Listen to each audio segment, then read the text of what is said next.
My name is Mike, and I am 38 years old. I run construction projects in the heart of Columbus, Ohio. Life has been good. I thought it was. You see, I created my life the same way I build my projects, with care, accuracy, and a plan for everything. Emily, my wife, is 36 years old, teaches a class of energetic first graders, and has always been the type of person whose grin brightens a room. We have two lovely children, a dog that is too smart for its own good, and a house that looks like anything out of a family sitcom. Now I'm the type of man that doesn't play around. They call me a straight shooter. Loyalty has served as the cornerstone for my entire life. I do not forgive easily. And don't forget, treachery isn't just a word in a dictionary for me. It is a collapsed building that cannot be rebuilt. But let me take you back a little. It's been exactly 11 years. That was the year I proposed to Emily under the starlight in Columbus Park of Roses. She had tears in her eyes, and I realized I held the entire world in my hands. Our love. It was the kind you didn't question, and it was intended to last until the planet stopped turning. Now, fast forward to today, or more specifically, a few days ago.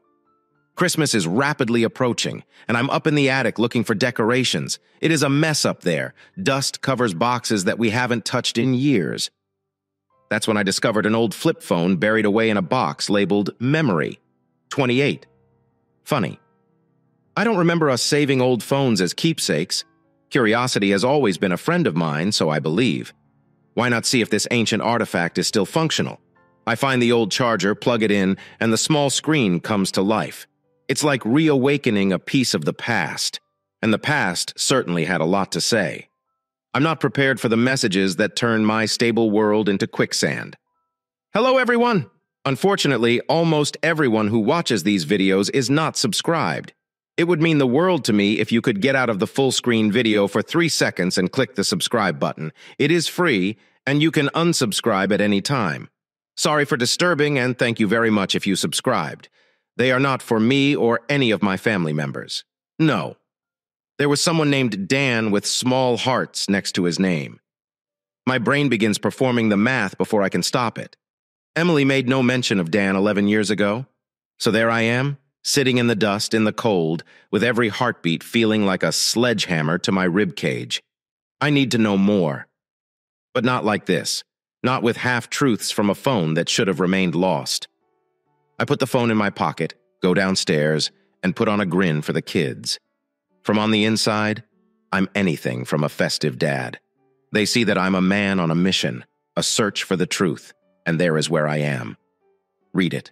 Standing on the edge of what feels like a cliff, looking down into what could be the end of all I've known. But I'm not the type of guy to just jump. I'm the one who plots the descent. So I'm going to find out everything before confronting her. Because in my universe, you don't accuse without evidence. You don't demolish a building without knowing why it has to fall. I'll keep you posted. Hey, read it again. It's Mike. I wish this update was about how the phone was simply a misunderstanding. However, life has a way of tossing curveballs that would make any major league pitcher envy. I found the old charger. Wouldn't you know it? The dang thing did work. The phone started up with that old familiar melody. It felt like any ordinary day. My heartbeat was racing, the type of adrenaline you receive while standing on a high beam, 10 stories up, no harness. That's when I noticed it. A messaging app I didn't recognize was glowing with notifications from years ago. Reading those messages felt like witnessing a vehicle wreck in slow motion. They were from Emily to this guy Dan and were laden with words that felt like punches in the gut. I miss you. Cannot wait to see you. Last night was a dream, every single one, a betrayal, every syllable, another break in my seemingly perfect life. The dates they provided corresponded exactly to a period in my life that I recall vividly. I was laid up 11 years ago after a terrible fall from a site, the type of damage that leaves you looking at the ceiling for weeks. Emily played the devoted fiancée, bringing me meals and handling my medications. Or so I thought. Now I am seeing. Emily was also slipping off to play house with a guy when I was on painkillers. I sat on our bed, the phone in my hand, feeling like a live explosive. My brain was spinning, disbelief and rage. And yes, the ache of betrayal that burns your insides like a branding iron. Emily, The woman I shared my bed, my life, and my children with sneaked around like a character from one of those trashy soap operas she despised. I wanted to storm down the stairs, confront her with her little love notes to Dan, and check her face for any signs of remorse. But that isn't me. I'm not the type of person that initiates a confrontation on a whim. I needed to know everything first, to make sure I had everything in order. Because I want to bring the hammer down with the full weight of the truth behind it. So I am playing the long game.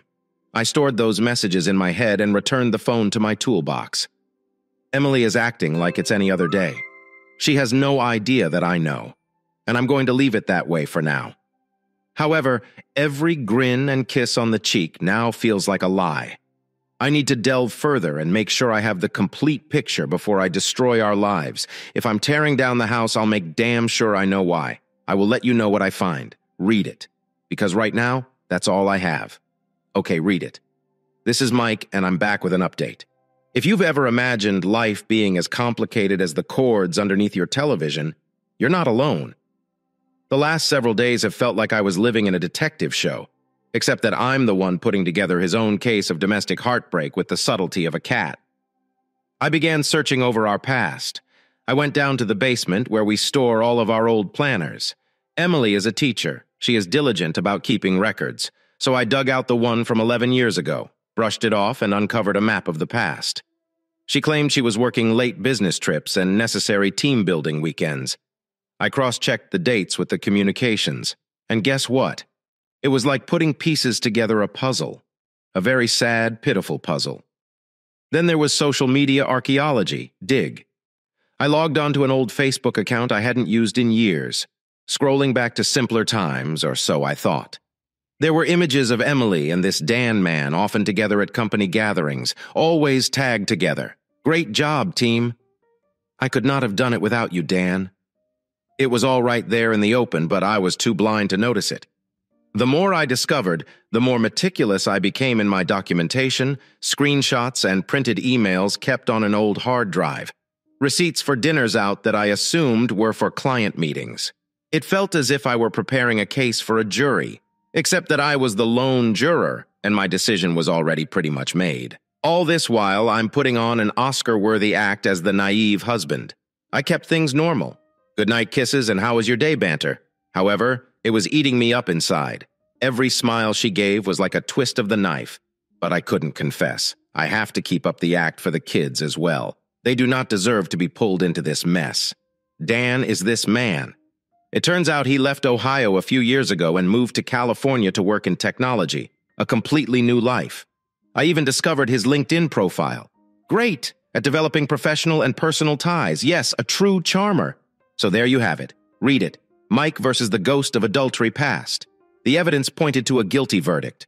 What remains now is the confrontation. But it must be more than a showdown. It has to be the closing act of a play that has been running much too long. I need to prepare it properly, right down to the last word, because when I eventually confront Emily, I want to see the truth in her eyes without a question. I will keep you all updated as soon as the curtain rises. Thank you for following, guys. It means more than you realize. Hello? Read it. Mike here again. This story is turning out to be lengthier than any of those never-ending drama shows. But every story requires a climax, and mine is right around the corner. I've decided it's going to happen on our anniversary. That's correct. Our union's day of celebration will be D-Day. It's a harsh irony, yet it feels appropriate on the day I asked her to be mine. Forever is the day I'll place all my cards on the table. You don't walk into a hurricane unprepared, so I've been saving my heart for what's next. It's been like living in a house of mirrors, with each reflection revealing a happy family. However, I am well aware that some of those visions are nothing more than illusions. The discomfort of continuing the deed is a continual burn. It is present when I wake up and kiss Emily good morning. It's there when we sit down to supper and discuss what the kids did at school. And it's there when I turn out the lights and pretend to be asleep close to a woman I trust. My jaw has been clenched quite tight. I'm shocked I haven't cracked any teeth. But here is the deal. I am not going into this blindly. I have a plan. I prepared the questions and practiced them in my brain and in front of the bathroom mirror.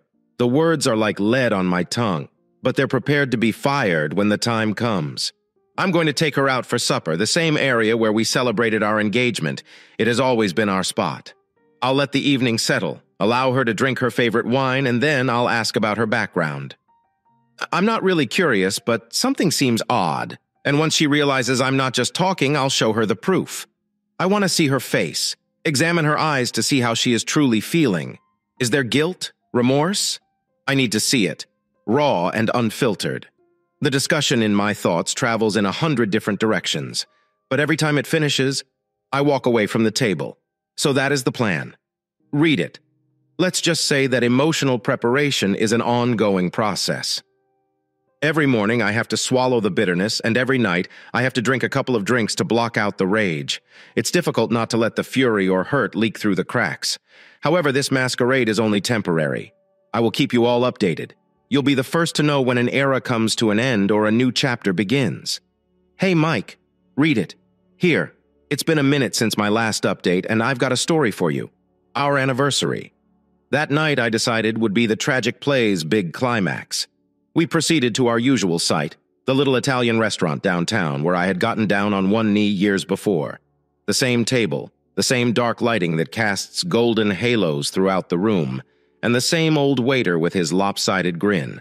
It was supposed to be a romantic occasion, commemorating a decade in a year of marriage. Emily smiled as she dressed herself in her favorite clothing, which made her eyes look like the ocean. And there I stood, with a tempest boiling beneath my fake smiles. We ate. She talked. I nodded.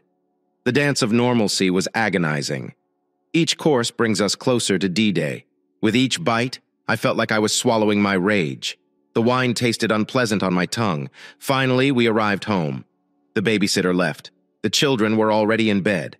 And that's when I transformed from a loving husband to a man on a mission. I didn't even let her settle. They did not provide coffee or a comfortable couch. I laid it out, the old phone, messages, and photos, like cards on a table. She initially laughed it off, a nervous chuckle that didn't reach her eyes. She tried to explain that it was a joke, a ridiculous thing from the past. However, her voice was as wobbly as a leaf in a hurricane. Then came the hard evidence, the dates, and the facts I had painstakingly compiled. The laughs stopped. Her face changed from pale to flushed. A wave of realizations swept over her, and then the dam broke. Tears and weeping. I'm so sorry, but here's the deal. Read it. I didn't feel anything. There is no pity for those crocodile tears, nor is there any warmth in the coldness that is spreading within me. When I informed her it was done, my voice sounded like steel. She pleaded. She insisted it was an error, a thing of the past. However, it was too little, too late. I informed her that I would be staying in the guest room until we worked out what to do with the house. The kids are the shattered pieces of our existence together. She cried herself into sleep on the sofa, and I lay awake, staring at the ceiling of a room I could barely identify. So the dust has settled slightly since the night of revelation, and by settled, I mean the calm that comes after a bomb goes off. There has been a lot of debris, emotions, and recollections, bits and pieces of a life I thought I knew. I sat Emily down the next day. It was not a negotiation. It was a declaration. I told her that I wanted a divorce. No second chances, no couples treatment. The trust was shattered, and I am not the type of man who tries to fix a broken mirror. She cried. Sure, she replied. Sorry, 1,000 times, possibly more, but my course had been established. The kids, man. Telling the kids was the most difficult part. I sat them down, looked into their perplexed little faces, and explained that even mommies and dads need time apart from each other, that we both adored them more than anything, and that would remain same regardless of where we slept at night. There were tears and inquiries that I had difficult replies to, and I had to keep it together for their sake. I scheduled a family gathering to tell my parents and sister, several close buddies. It was a mixed bag. Some people were shocked. I couldn't believe sweet Emily could do such a thing. Other people just hugged me. They said they had my back. My dad. He's a man of few words. He merely squeezed my shoulder and gave me the nod that says you're doing the right thing. Not Emily, who is currently seeking for a new place. We agreed that she would move out. It's best for the kids to stay at home and maintain some sense of normalcy. We are working out the details of co-parenting. It's like walking a tightrope, but we're doing it for the children. The attorneys are now in the picture, drafting out the paperwork and dividing up the life I've spent nearly 15 years putting together. It's cold, impersonal, and necessary, cutting away the damaged part of a building so that the rest can remain standing. I am not looking back. Read it. I've always been the guy that thinks ahead, makes decisions, and doesn't dwell on what-ifs. I stand by my beliefs of loyalty and honesty, and if you can't give me that, you won't have another chance. So that's where I am. I'm a single father who is about to divorce and is looking out for my children. It won't be easy. However, I've never been one to avoid difficult situations. Thank you for staying with me. I'll provide another update whenever the next shoe drops. What up? Reddit? It's Mike. Back for what appears to be the final chapter in a drama I never wanted to be a part of. It's been several weeks since I last poured my guts on the internet. I've read every single comment and followed every bit of advice, and I have to say it's made a difference. The kids and I were doing fine. Better than okay. Sometimes there is genuine laughter in the house. We've had plenty of moments, but we're talking it out now. We deal with emotions as a team. My kids are tough little cookies. I've discovered a sense of calm amid the commotion. The divorce is almost complete, and the future is looking different than I expected. However, everything appears to be fine. I am a full-time father, and I have never been more committed to a work in my life. I'm baking cookies and only burning about half of them. At every soccer game, I'm the biggest cheerer. And we have a Friday night movie tradition that the kids choose, and I've watched enough animated films to last a lifetime. Now. And yes, I'm dipping my toes back into the dating pool, not jumping in headlong, but beginning to consider the idea of a new wife, a new partner in crime, someone who understands that my children will always come first and shares my core principles. I am wary, you'd better believe it, but I am also hopeful. So here's the kicker. The moral of the story, or whatever you want to call it, is trust. It is everything. Without it, you're building on quicksand. And the truth, regardless of how harsh or violent it is, facing falsehoods, they chew through everything like rust. They may not cause the collapse right immediately, but give it time, and it will all tumble down. I've learned a lot about myself, what I can handle, and what it truly means to follow your ideals. I'm not the same person I was when I first posted here. I am a little wiser, a little tougher, and a lot more grateful for the honest people out there. Thank you for being part of my narrative. Read it for advice, the rough love, the virtual shoulder to lean on. Keep your eyes open, stand firm, and never accept less than you deserve. Mick was signing off now. Thank you for watching, and if you could subscribe to this channel, it would mean everything to me. Thank you to everyone that DDoSed, and have a good day or night. It is difficult to discover that you have been lied to. It's awful to discover that someone has been your companion for 10 years. I am 37 years old, male, and have been married to my wife, 36 female. We have been married 10 years. We are both employed professionals in the IT sector and do not have children. My wife and I have been happily married for 10 years, but in recent months, she has begun to act strangely. At first, I believed I was overthinking things, but as time went, it became too evident to dismiss. We work for different firms, but our offices are in the same location. We had the same lunchtime and used to eat together very frequently. Our co-workers would sometimes accompany us. My wife stopped going to lunch with me about 6 months ago. At first, she said she was preoccupied with work. Then her supervisor convened an emergency meeting. I let it go at first, thinking these were valid reasons. She began arriving home late as well. The reasons were the same because we were on the field. I realized that the workload could be significant. My suspicions were validated when she was typing something on her phone during supper one day. I removed her phone from her fingers and laid it aside. We do not allow phones to be used during supper. She grew afraid and got up to retrieve her phone. Nothing like this has ever occurred before. Since the beginning of our relationship, we both believed that sharing our passcodes was unnecessary in order to establish confidence. If we truly trust each other, we don't need to keep track of what they're doing. Until that day, I never felt the need to check her phone. She explained that she was only texting her sister since she had a rough day at work. I assured her I got it, and we continued to eat without talking. She did something that made me feel horrible. Being terrified was unnecessary, if it were only her sister. There was an issue, but I couldn't simply tell her that. This time, I knew she'd make up another reason. I didn't know what to do as she fell asleep that night. I kept worrying about what she might be hiding from me. Throughout our marriage, we have always been there for each other. And now she's acting differently. Hello, everyone. It's been unfortunate recently. Basically, everyone who watches these videos isn't a subscriber. It would mean the world to me if you could get out of the full-screen video for 3 seconds and click the subscribe button. It is free, and you can unsubscribe at any time. Sorry for disturbing, and thank you very much if you subscribed. I figured I'd chat to her in the morning. It's better to communicate than to arrive to decisions on my own. When I awoke the next morning, my wife was not in the bed with me. The bathroom was likewise empty. It wasn't like her to wake up before me. I looked for her in the kitchen and the garden, but she was nowhere to be seen inside the house. I became worried. I called, but she didn't answer. Just as I was about to leave the house to look for her, she returned. Her cheeks reddened from the cold. I wondered where she had gone so early in the morning. She informed me she couldn't sleep and went for a walk in the park near our house. She kissed me and then went inside to prepare coffee for us just as we were entering. I heard a car start nearby. It was rather noisy.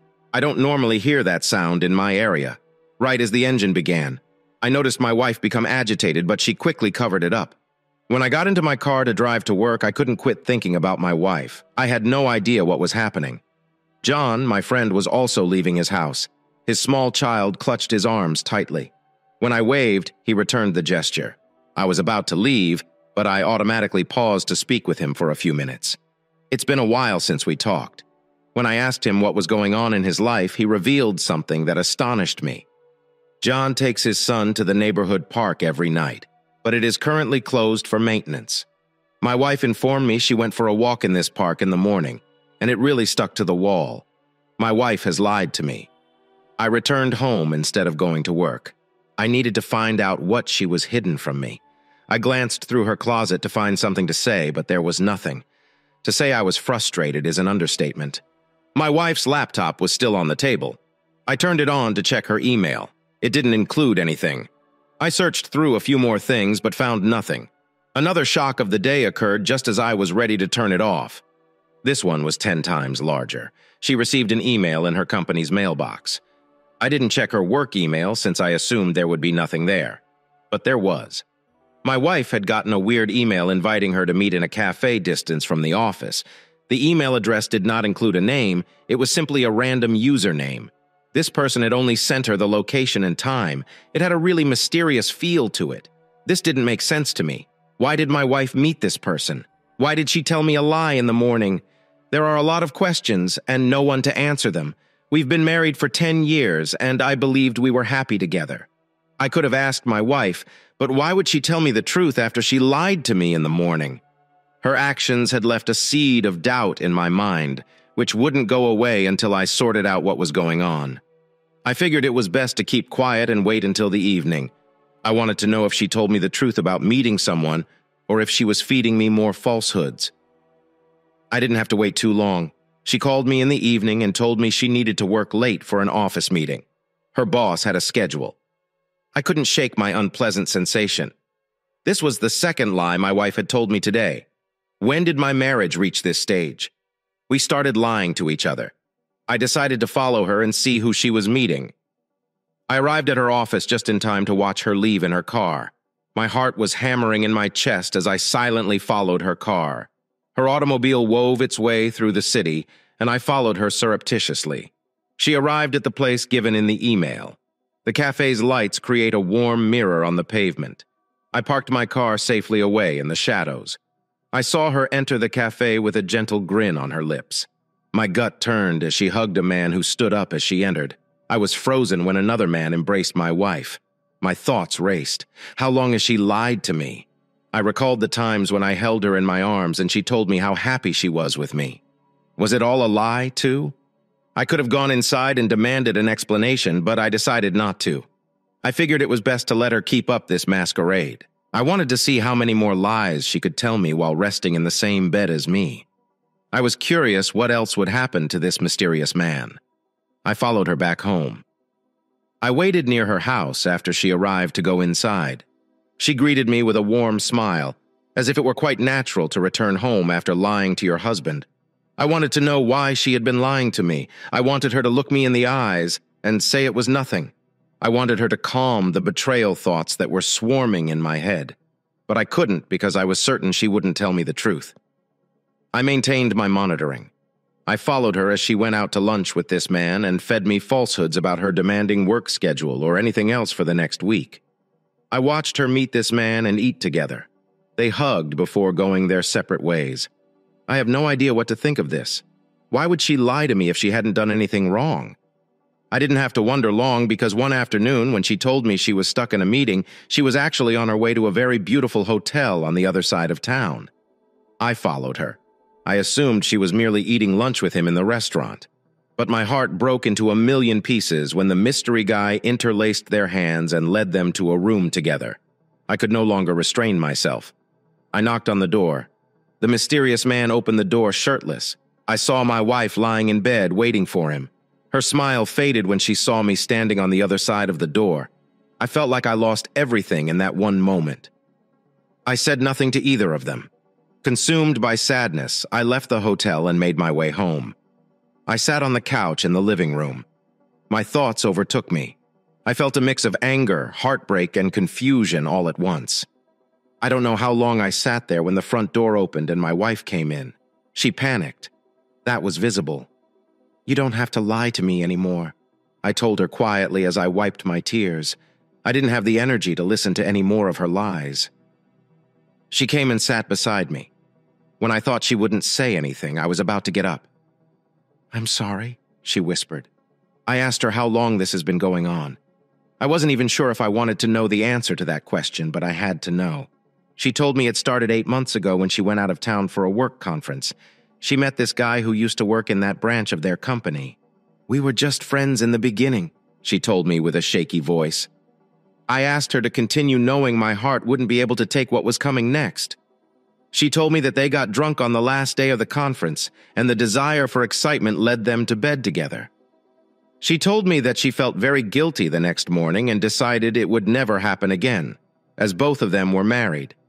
She came home and lost contact with him, but when he was transferred here 6 months ago and they started working together, one thing led to another and they couldn't stop themselves from starting the affair again. She told me it all just began as a yearning for something different, as she told me how she went behind my back and lied to me.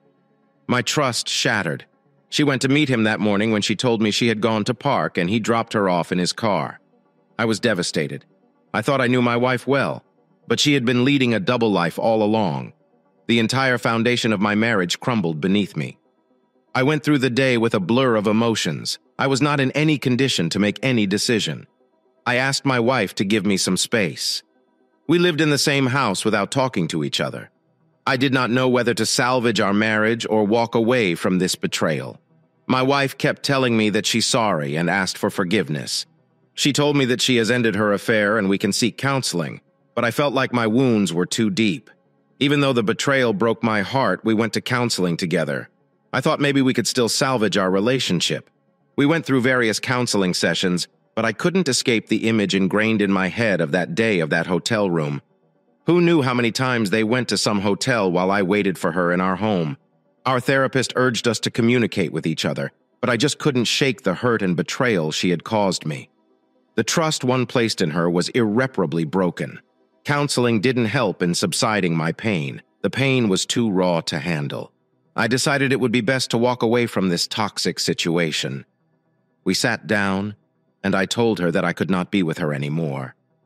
Tears streamed down her face, but she had to face the consequences of her actions.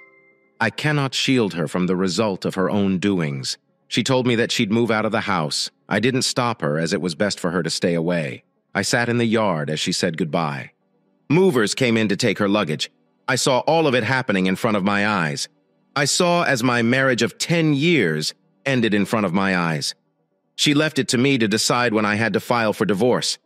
After she moved out, I went through my days, numb to overwhelmed by the emotions. I kept thinking, if this was my fault, maybe I could have done something. So she didn't feel the need to go somewhere else. I continued my counseling sessions even though my marriage failed. I still wanted to soothe the pain in my chest. It took time, but the sessions helped me understand that it wasn't my fault for what happened in our marriage. My counselor suggested that I pursue new activities. Initially, I lacked the mental energy to try anything. With a little push, I became interested in new things. I began resuming interests that I had neglected while preoccupied with my marriage life. It was difficult, but it felt peaceful to begin reconstructing my life anew. The pain began to lessen with time. We filed for divorce by mutual agreement.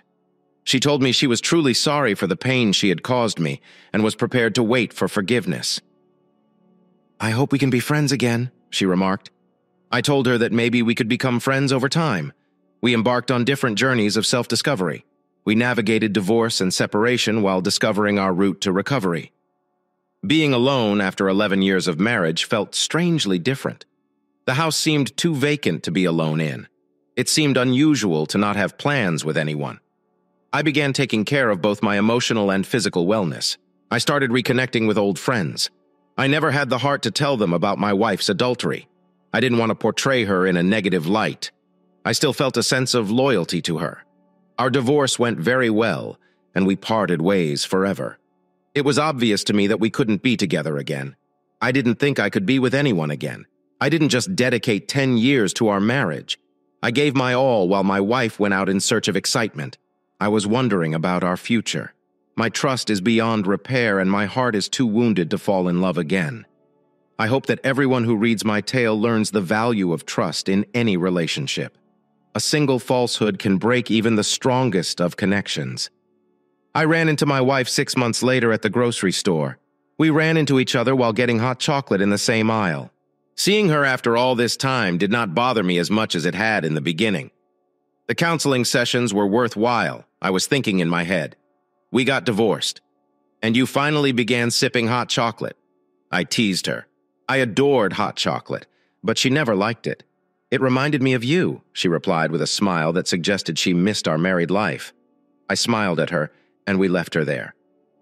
"Want to do it together?" she asked hesitantly.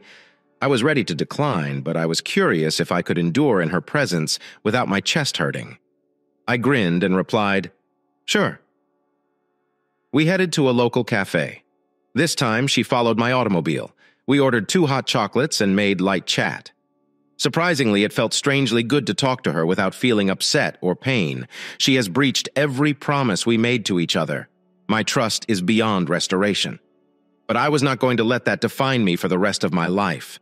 I believe in my heart that I had forgiven her. But forgiving her did not imply I was going to put my trust in her again. The ship has sailed. She went to bed with another man. My worry of another betrayal remains with me. It will take time to let go of it. I was simply taking it one day at a time. My counselor offered me this suggestion, and it actually worked. I simply hope that with time, I will be able to let go of that dread fully. Here is the next story. Our son Harold started school 8 months ago, leaving Sabrina and me to become empty nesters at the young age of 45. We were overjoyed when he received an Oxford University scholarship. As empty nesters, we are currently rekindling our romance and embarking on a new chapter in our lives without children.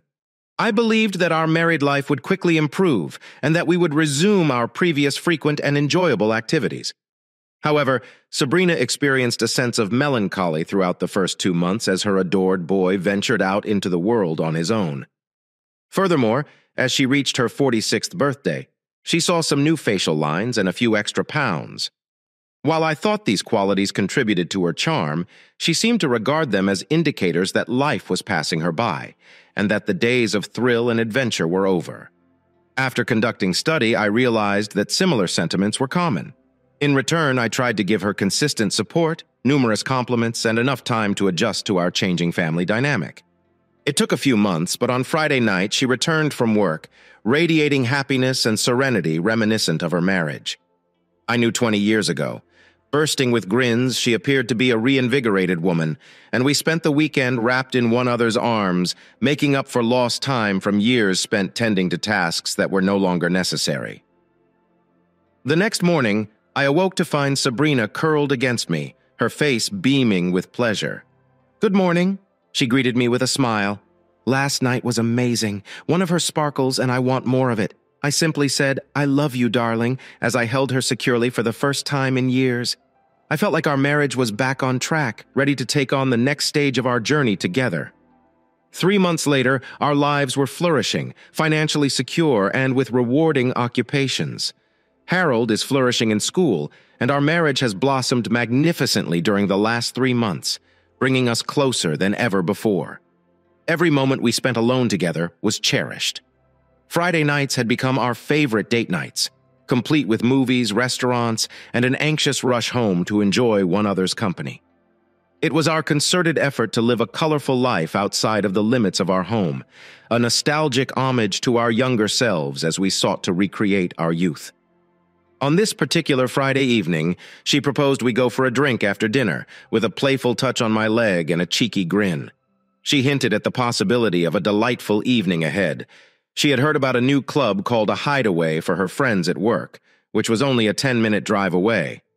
The club turned out to be a beautiful place filled with soulful live jazz music. We had a few drinks at the bar, and Sabrina's warm and flirting approach added to the charm of the evening.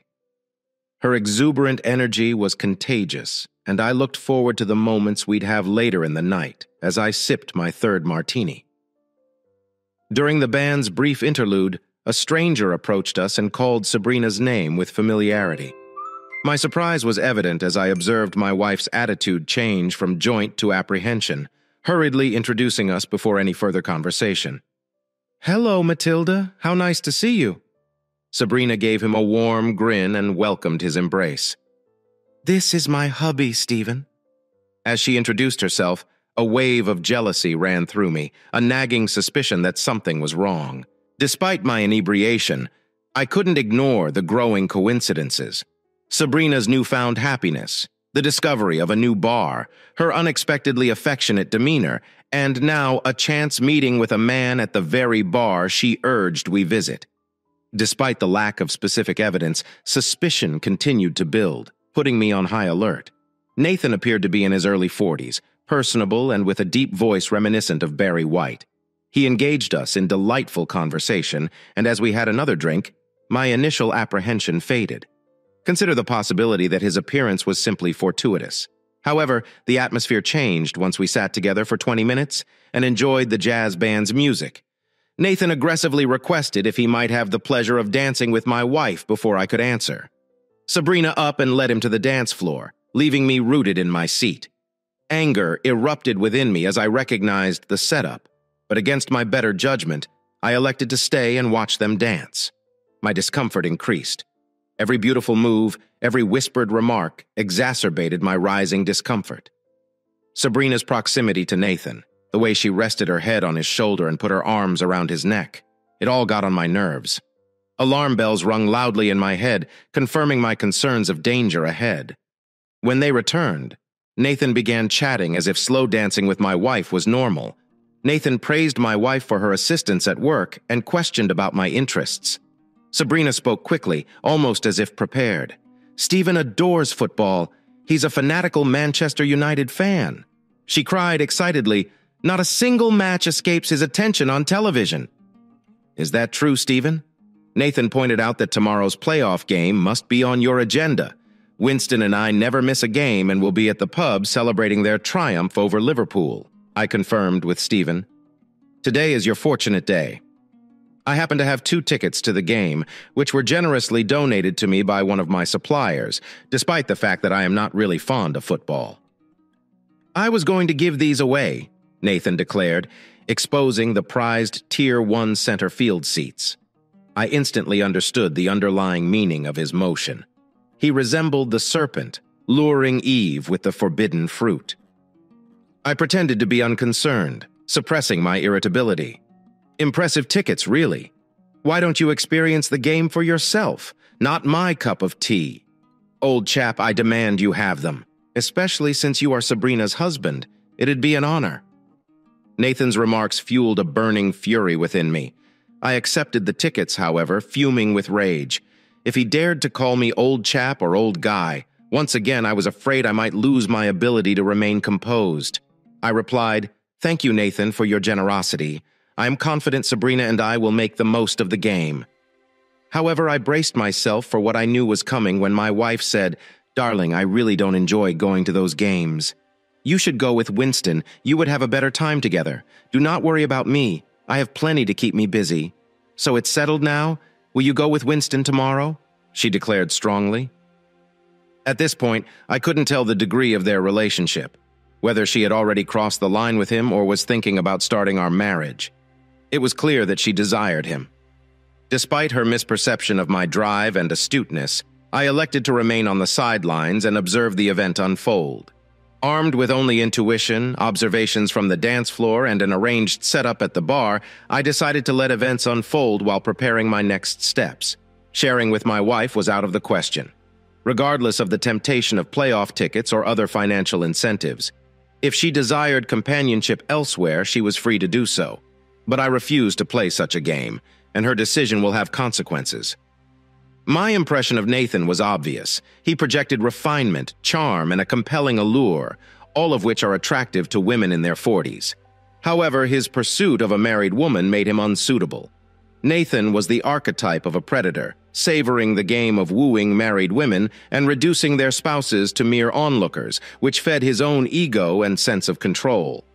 I recognized him as a malevolent manipulator.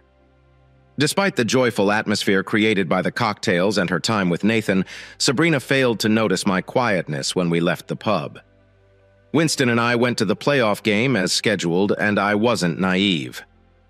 Before leaving, I deliberately placed voice-activated recorders throughout her home, activating them using the Find Me app on her phone while she was showering. Assuming they would have plenty of time together during my absence, I expected either a rendezvous or a talk about the events of the previous night at the pub. To my astonishment, she remained at home throughout the game, and the recordings revealed no noteworthy information. Despite my caution, my suspicions persisted, leaving me on edge about what they possessed. When I returned from the game, Sabrina was immaculately dressed, and a delicious dinner awaited me. After exchanging affectionate welcomes, she led me to the kitchen. "How was the game, darling? Did our squad emerge victorious?" she inquired. "Yes, Manchester won 3-1, I responded. "Sweetheart, you must be overjoyed to have watched the game from such great seats. Nathan's gesture was quite lovely," she said. "Yes, that was very generous of him, and the seats were wonderful," I affirmed. Sabrina appeared content. Her smile shone brightly throughout the evening.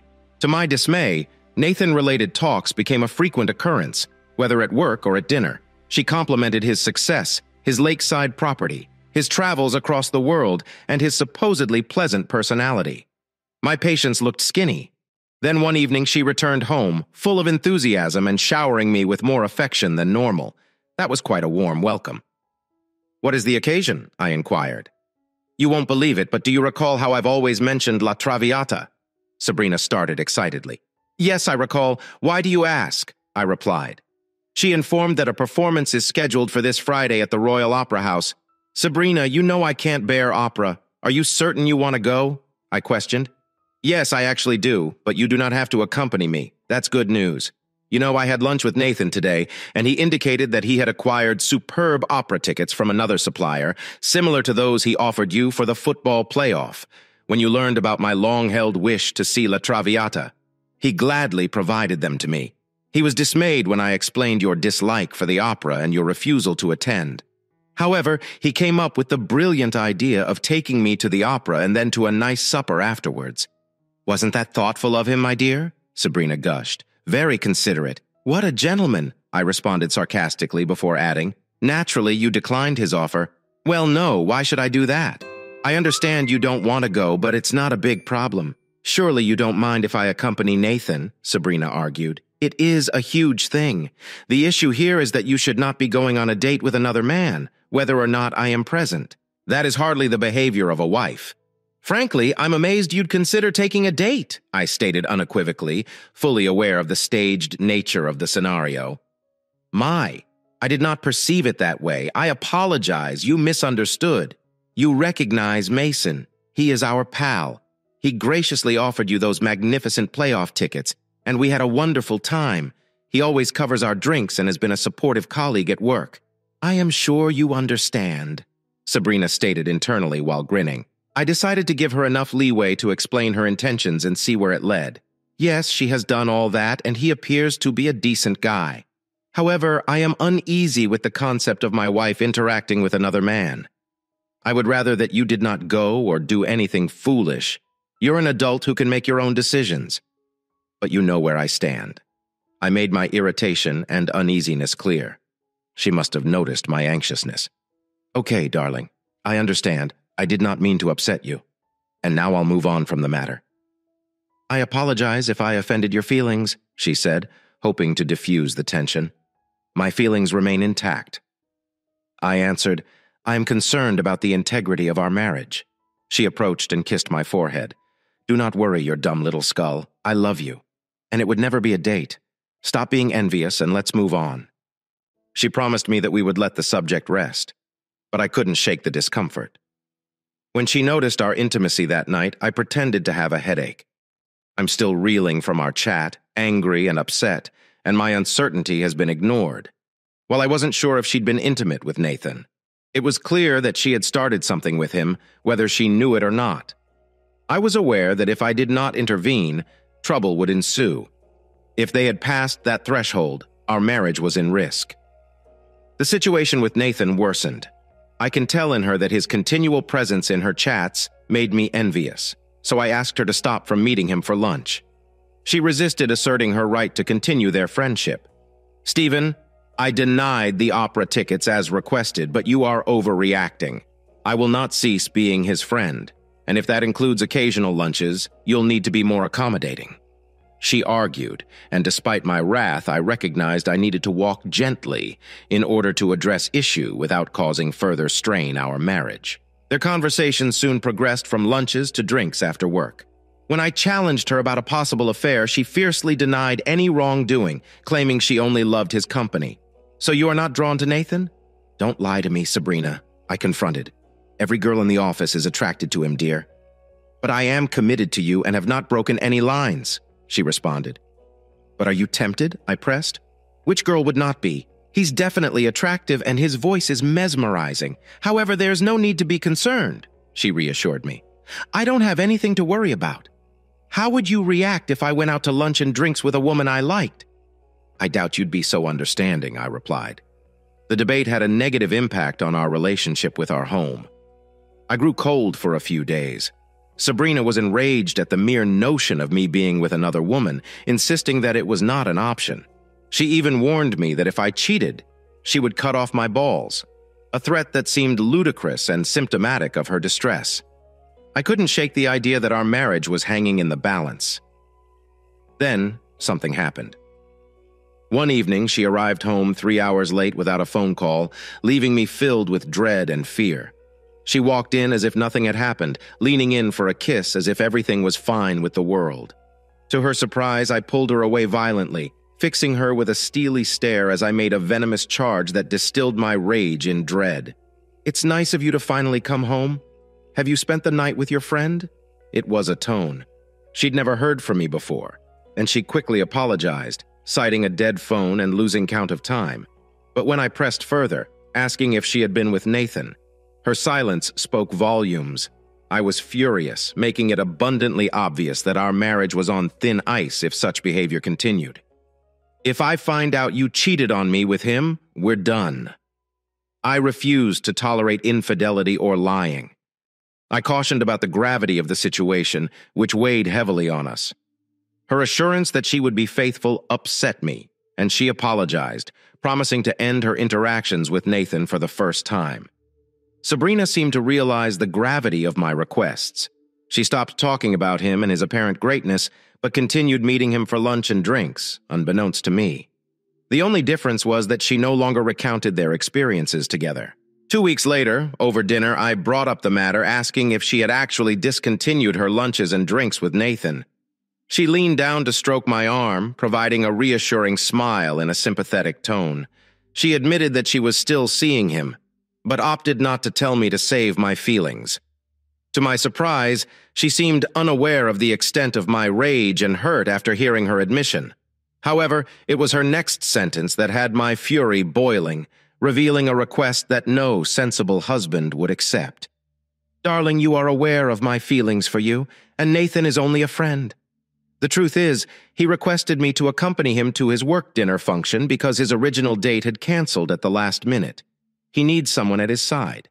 And because we're such great friends, I agreed to accompany him and promised him you'd be fine with it.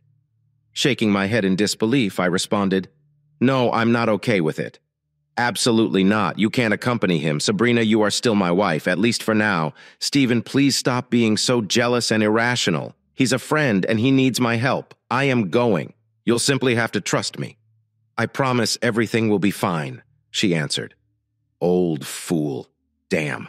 Has this man's influence rubbed off on her to the point where she refers to me as the old fool? Sabrina, if you go, I assure you that I will not be okay and our relationship will suffer. I cannot physically stop you. However, the answer is no. You cannot leave, I asserted firmly. Naturally, we slept in different beds that night, and for the next week, my interactions with her were limited as I dealt with my anger and sorrow over Nathan's position. To her credit, she appeared to understand my sentiments and stopped bothering me about Nathan and the proposed date, the day after her confession. Nathan gave me an unexpected call at work. Sabrina had apparently given him my phone number in the hopes that he would persuade me to reconsider my position.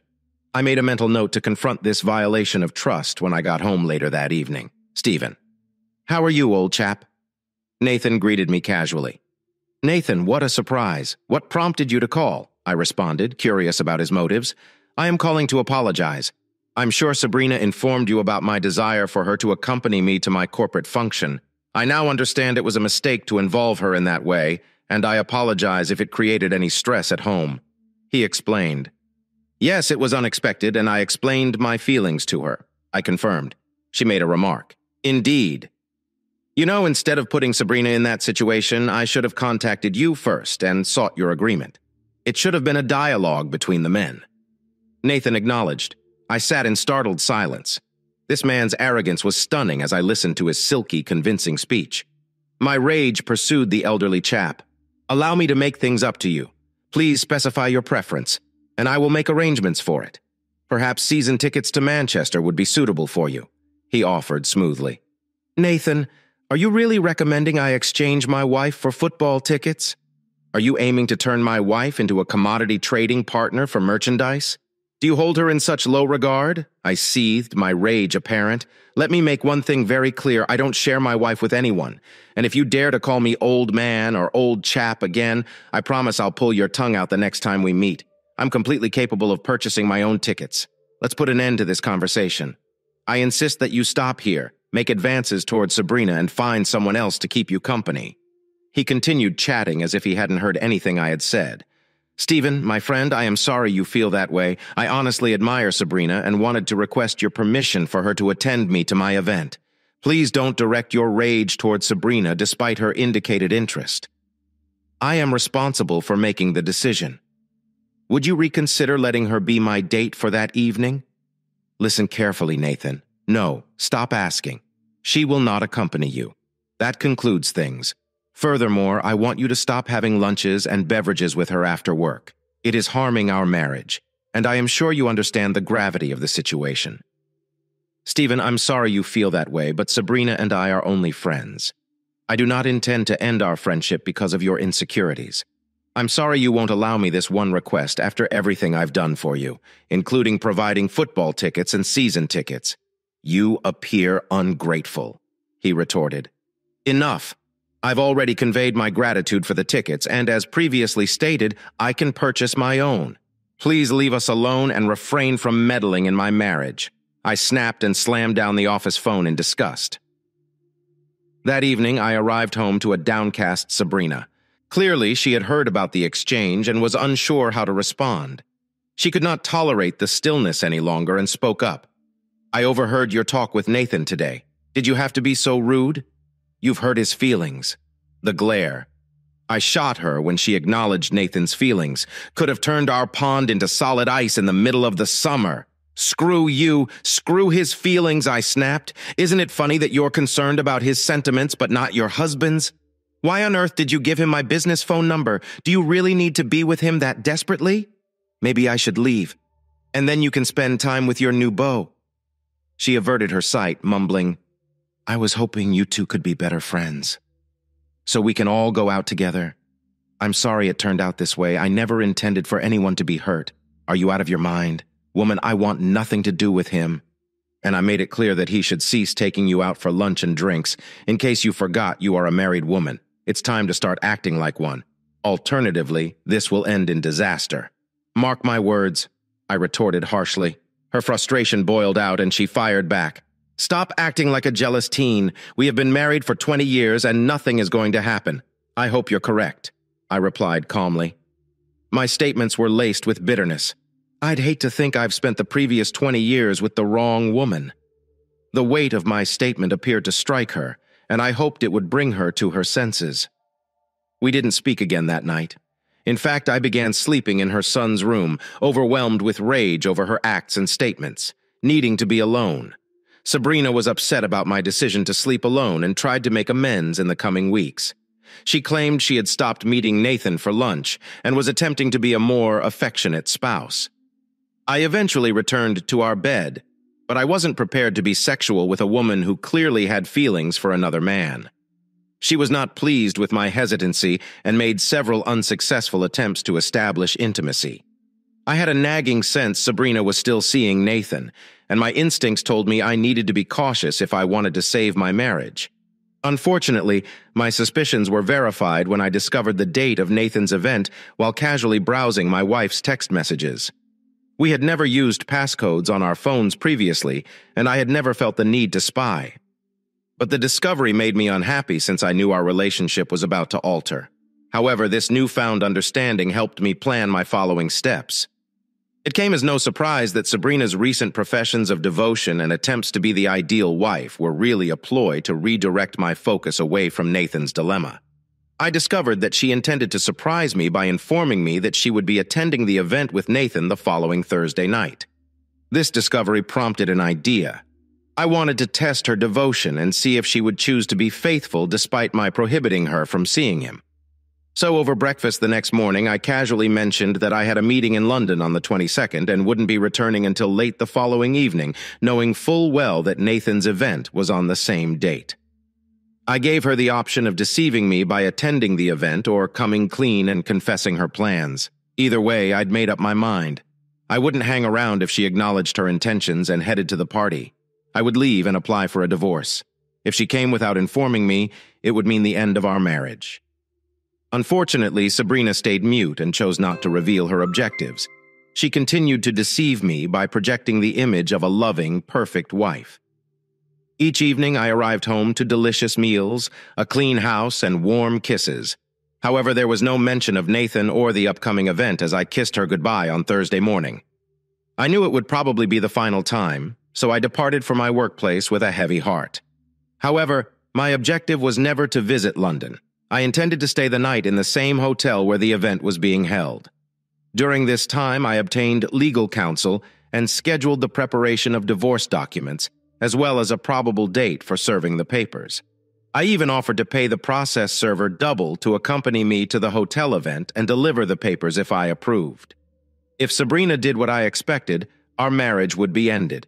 Nathan dressed modestly for his dinner engagement, wearing a medical mask, tinted glasses, and a cap. At 8 p.m., I sat in the lobby reading the newspaper with a clear view of the front doors. Nathan walked into the hotel with my wife on his arm. She was dressed in a small black dress, dark stockings, and high heels. Her physique highlighted her lack of a barrette. They laughed and greeted others in a cheerful manner. Their demeanor indicated a loving couple. Though I had expected their coming, I was not prepared to witness their intimacy personally. Despite my rage, I maintained my cool and quietly videotaped the scenario on my mobile phone, a piece of proof I would later share with my kid while explaining the imminent divorce. As I watched Sabrina and Nathan, I dialed her phone and watched as she glanced at the screen before letting the call go to voicemail and focusing her attention on Nathan. It seemed as if someone had ripped my heart out as I observed her contempt for my call, putting her time with him over our relationship. Though tears threatened to fall from my eyes, I kept them back, leaving many voicemails in a hopeless attempt to preserve what remained of our relationship. Hello, baby. It's 8 p.m. I hope everything is well since your phone went to voicemail. I miss you so much, and I love you, I implored in each message, hoping that she would listen. Feel a feeling of shame and leave the party before things get out of control. There was still a potential that she may leave or phone me to announce the end of our marriage. That night, she didn't bother listening to the messages. I waited around the meal area, keeping a discreet distance while observing them. It became clear that their bond was deeper than Sabrina had led me to believe. They acted like a couple during supper. I kept an eye on their activities, and by 10 p.m., after several dances and some intimate moments, it was clear they were about to depart the dinner party. Armed with the room number from the text messages and supported by the substantial tip I had given the bellman, I knew exactly where they were going. Room 1246, Susan. The process server arrived on time at 10 p.m., and we discussed my plans. I willingly gave her an extra pound, 200, for her efforts. Susan and I boarded the elevator at 11 p.m. and headed to room 1246. Susan knocked on the door, and we heard activity inside as I positioned myself to the side of the people. A deep voice inquired from within. "Who is it?" Susan displayed her ID to the crowd and claimed security. "Please open the door." Although he probably did not examine the ID, it was effective, and we heard the lock disengage. The door cracked open, showing Nathan's face. I quickly stepped in front of Susan and kicked the door open, causing Nathan to stumble backward, collapsing naked and bewildered on the floor. As he rolled in front of Sabrina, he heard a feminine gasp from somewhere in the room. Her gasp turned into a piercing scream when she realized I was standing in front of her, with Nathan lay sprawled on the floor. I pressed my foot firmly against his neck, all pound 200 bearing down on him, and told him not to move. I signaled to Susan to approach Sabrina and deliver the divorce papers. With a grave look, Susan delivered the documents to Sabrina, capturing a snapshot of her astonished reaction, holding the envelope in a symbolic gesture of finality. I removed my wedding ring and formed it in her direction. Sabrina's expression exhibited a mixture of amazement and guilt as she observed my agony, finally realizing the significance of her actions. Suddenly, she pleaded with me, professing regret and a wish to recover our relationship. However, it was too little, too late. "Stephen, I'm sorry. I made a terrible mistake, and I can't bear to lose you. Despite everything, I love you, and I don't want a divorce. Please let me come home with you. I'll explain everything and make things right again. Please don't do this." I shook my head incredulously, gazing at the woman before me with a sense of disillusionment. In that moment, I realized how aged and diminished she appeared. Witnessing her betrayal had extinguished any remaining affection I held for her. The love that had sustained me for years was now replaced with contempt and revulsion. With that realization, our marriage reached its final, irrevocable conclusion. Standing over Nathan, my foot still pressing down on his neck, I motioned for Susan to leave us alone with the unfaithful couple as the door clicked shut. I turned to face my wife, my voice heavy with despair and anger. "Congratulations. You shattered my heart and brought an end to our 20 years together, and you did it in the most despicable way possible. You lied to me, betrayed me, and then chose to deceive me with that scumbag because of your actions. Our time together has come to an end. Just sign the divorce papers and don't even think about coming home until Saturday afternoon. I'll need a day to gather my belongings. You can stay in our flat until it sells, which I imagine won't take too long. In the meantime, why don't you move in with this asshole?" I said, took my shoe off his throat and slammed it on his manhood as I left the room and my wife for the last time.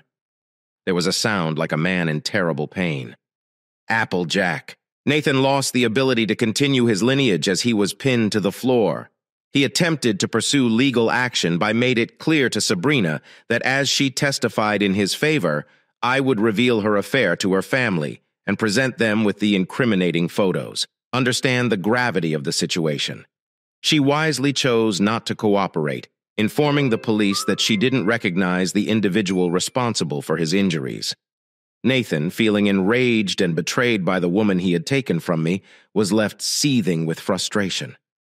After 2 months of persistent attempts to reconcile, Sabrina reluctantly signed the divorce papers, finally acknowledging that our marriage was beyond salvaging. Realizing the irreversible damage done, she mustered the courage to share the truth with our son. Taking responsibility for the demise of her once happy years, together with the sale of our flat, we divided our assets and embarked on separate paths. Nathan, incapacitated and nursing his wounds, distanced himself from Sabrina, now a single woman. He rebuffed her advances, urging her to move on and find someone else. At 46, divorced and carrying a few extra pounds, she found herself not as desirable as she once believed, particularly after the harsh reality check of Nathan's deceit. Meanwhile, I dedicated myself to self-improvement, hitting the gym diligently and shedding excess weight.